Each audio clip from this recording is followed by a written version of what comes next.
now as a human if you just, I don't know. Cassidy Quinn. Hey guys, it's me, Cassidy Quinn, and welcome to this month's episode of Eyebrow Raisers, the show where I raise my eyebrows at the 5 weirdest things that have happened in the past month. This is the last Eyebrow Raisers of 2015. How weird is that? Not as weird as the fact that I can't say eyebrow raisers without doing weird things with my face. Also, I'm just fully embracing the Christmas spirit. And also, it's cold in here, so warmth. November was a pretty darn weird month. So let's get farted. Dumb joke, but you'll get the connection in a second. Number 5, there was a flight going from Australia to Malaysia that had to make an emergency landing in Bali for an unusual reason. Gassy goats. I don't make these things up, people. I swear to you. I swear to you goats, too. So the plane is going along, doing its whole flying thing, and the pilots get a notice that the smoke alarms have been activated. And then when they made the emergency landing, they didn't find any fire or smoke in the whole plane, but according to Aviation Herald, there was enough gas produced by the 2,186 goats on the flight to make the smoke alarms go off. Because the goats were, tooting. Is that the nicest way to say that? Now, this flight was being operated by Singapore Airlines, and their spokesperson has not confirmed that the farts from the goats were the reason the smoke alarms went off, but without that fact, what is this story and what is life, really? So I'm goating with it. No. If you're curious about the science behind this, I guess when goats eat and they digest their food, they release methane gas from their bodies. Specifically, certain parts of their bodies.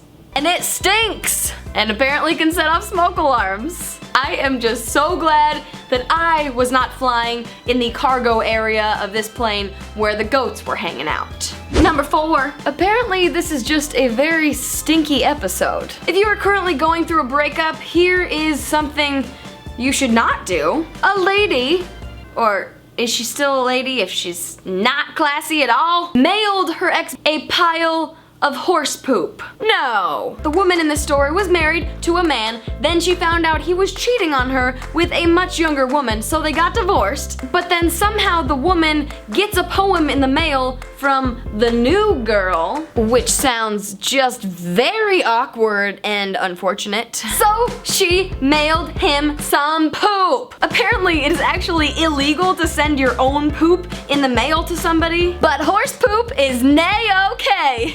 And there is apparently actually a website that will do this for you. If that is not revenge, I don't know what is. Except it's not sweet revenge, it's stinky revenge. Number 3. Oh, some people are just not the brightest tools in the shed. If you don't follow baseball, you might not know that Kansas City won the World Series this year, therefore beating the New York Mets. But there is a genius Mets fan walking around with a Champions tattoo on his body. What? The Mets logo, World Champs 2015. But they're not the world champs. Now, I have nothing against tattoos, but personally, I am so indecisive that I don't think I will ever get one because I couldn't decide on something that I would like for the rest of my life. I also just have a fear of commitment. But some tattoos are just bad ideas. What makes this even better or worse for this guy is that he live tweeted the entire thing. He tweeted admitting that he was about to make a very risky moves with the Mets. He tweeted watching the first pitch of a game they lost, by the way, while getting a tattoo. His friends even knew it was a horrible idea because when they tweeted the picture of his new tattoo, they used the hashtag too soon. And yes, it was. Ah, humans! So enjoy that on your body for the rest of your life. Number 2, when you go to get your driver's license photo, I understand that you want to look good and put your best face forward. And apparently, for some people, that includes wearing a pasta strainer on your head. Huh? This happened in Massachusetts, where the Registry of Motor Vehicles says you are not allowed to wear a hat or head covering of any kind in your driver's license photo unless it is for medical or religious reasons. But before you think a pasta strainer couldn't possibly be used for either of those things, think again. With or without a strainer on your head. This lady, Lindsay Miller, is a Pastafarian. And Pastafarians, as I've now learned, devote themselves to the Church of the Flying Spaghetti Monster. And apparently this is a real thing. I just didn't know. I have nothing against any religion of any kind, and frankly, if there's one that I should belong to, it would probably be something relating to carbs. I'm just trying to imagine a situation where she gets pulled over for speeding and a cop comes up to the window to ask her for a license and registration and ends up leaving with a craving for Italian food. I'm really gonna start looking into this whole Pastafarian thing.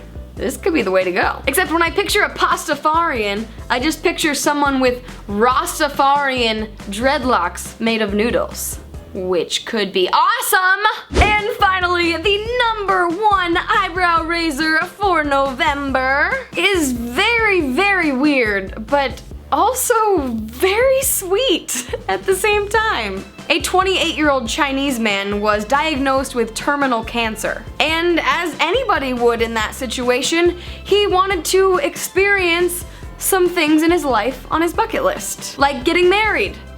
Except he didn't get married to a human. Nah, that would be too easy. He married an inflatable doll. Now it sounds really weird and really creepy considering the things people are said to do with those dolls sometimes. But he said he did it because he didn't want to fall in love with somebody and get married and then leave them behind as a grieving, horribly sad widow. So he held a wedding with his inflatable bride, and he even had her makeup done, she had a full wedding gown, got her hair did, they took adorable couple photos together, everything that you would see a regular human person wedding do. Except she is inflatable. I told you, it's weird, but also sweet and adorable, and I just think this man is wonderful and unique. I just wonder what that was like. #1, calling up a makeup artist and trying to explain who they were gonna be doing makeup on. And #2, going wedding dress shopping. Like, did she have fittings? Did they take her measurements? Just so many questions. Well, those were things that happened. There are the 5 things that made me go, huh? In November. Thank you guys so much for watching. Let me know in the comments below which one of these made you raise your eyebrows the most. And also, if you ever have ideas for really weird things that happen and you see them, let me know in the comments. Twitter, Facebook, Snapchat, wherever in the universe. And I will see you guys next week. And I will probably still be wearing this hat. Because who wants to wash their hair at a time like this? Bye!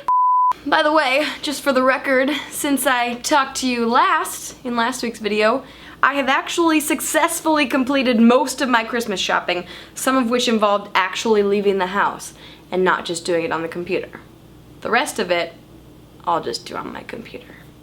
If you didn't notice, this episode is coming out a week later in the month than it normally does because, long story, but I had a migraine last weekend that I could not handle, thought I was gonna die, made it through it,